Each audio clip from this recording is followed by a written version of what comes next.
Good afternoon. It's Heather Doyle Fraser, and I'm here today to do our daily afternoon pick me up.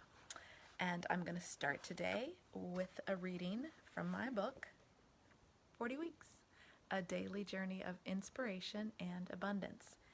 Today I opened the book to week 22, day 4, and week 22, day 5, a time of releasing.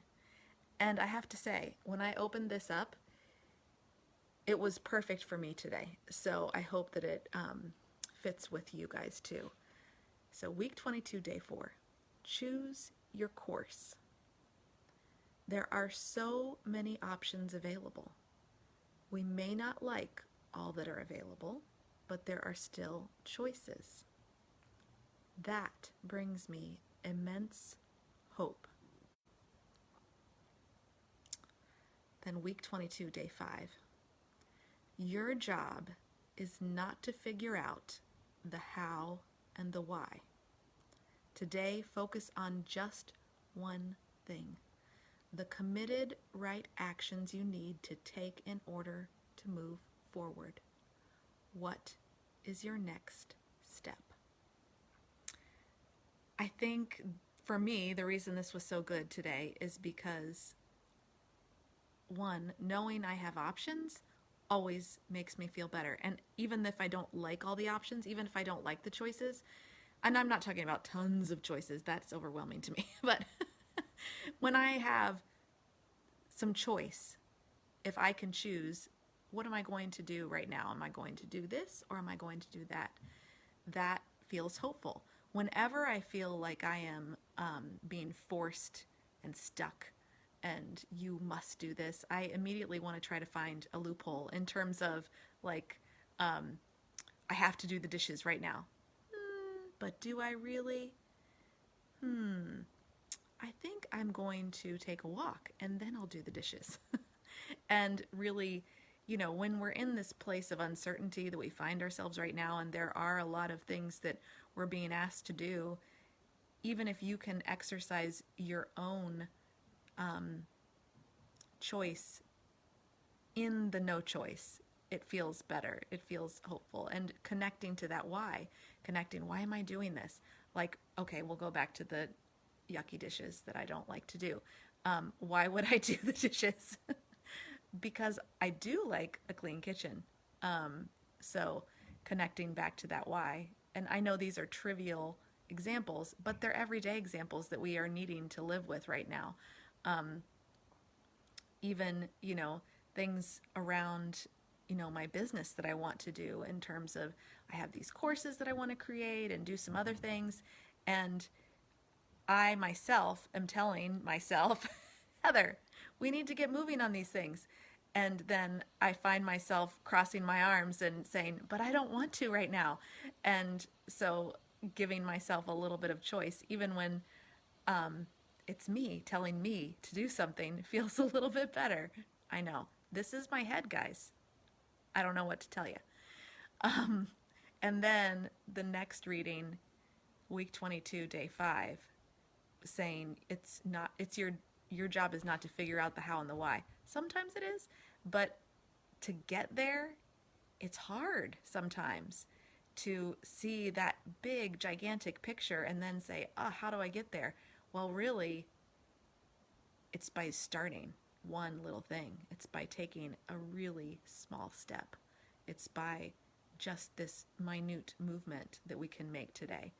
And sometimes we don't feel like making big movements, and that's okay. So even just a little small step, that next step, what's that next right step?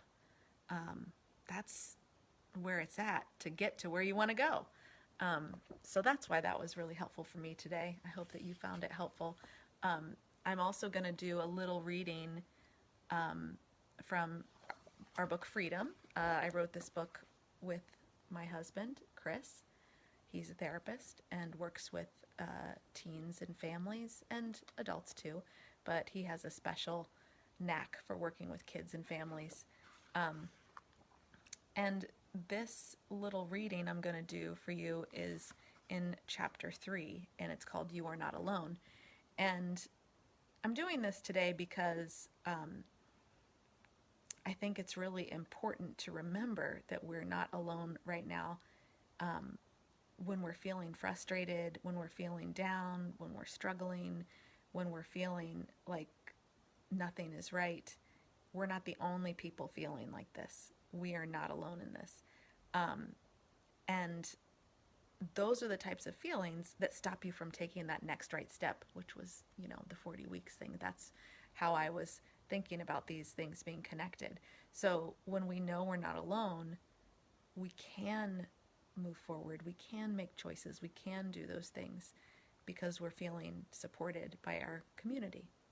So this is in chapter 3, like I said, You Are Not Alone. And it is, the section is just called myth number 1. We talk about 4 myths in this chapter. So myth number 1, in order to have a good life, you must be happy, confident, calm, and content all of the time.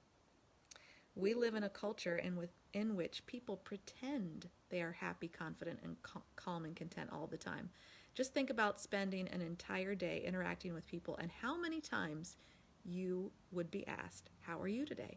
Most of us simply respond with something like, good, how are you? Or fine, thanks, or not bad. You have probably never heard someone respond, let's say a random person we come into contact with at the grocery store, I'm feeling really depressed. How are you? That usually doesn't happen. In fact, we're so conditioned to this automatic response of fine that we often just give that response to everyone, even to the people that we feel most connected to, like family and friends. The fact that everyone is pretending to be happy all of the time makes us feel that we are alone in our struggles, when actually we are not. It is so very rare to see friends on social media posting about how miserable, anxious, sad, and scared they are. Instead, we see pictures and posts of people having the times of their lives, not really right now, but, in the past, with doing cool stuff, big smiles on their faces. This all feeds into our sense of thinking that we are alone with our difficulties, struggles, and pain. This social comparison is just what our brain has evolved to do to help keep us safe, though. Our primitive survival instinct asks us over and over again, am I fitting in? Am I contributing enough? Am I doing anything that might get me thrown out of the tribe?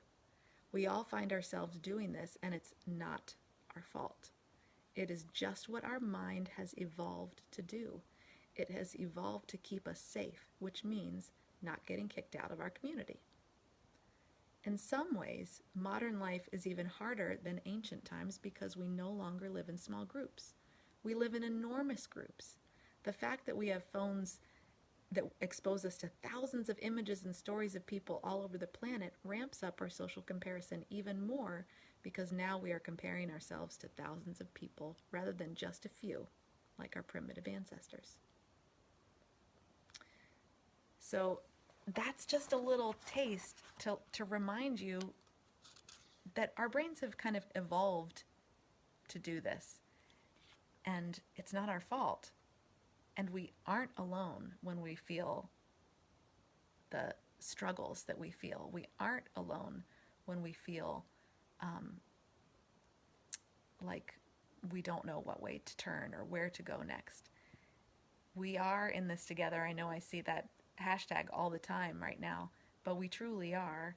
And we are connected by our common humanity and by these struggles, as well as, the joy that we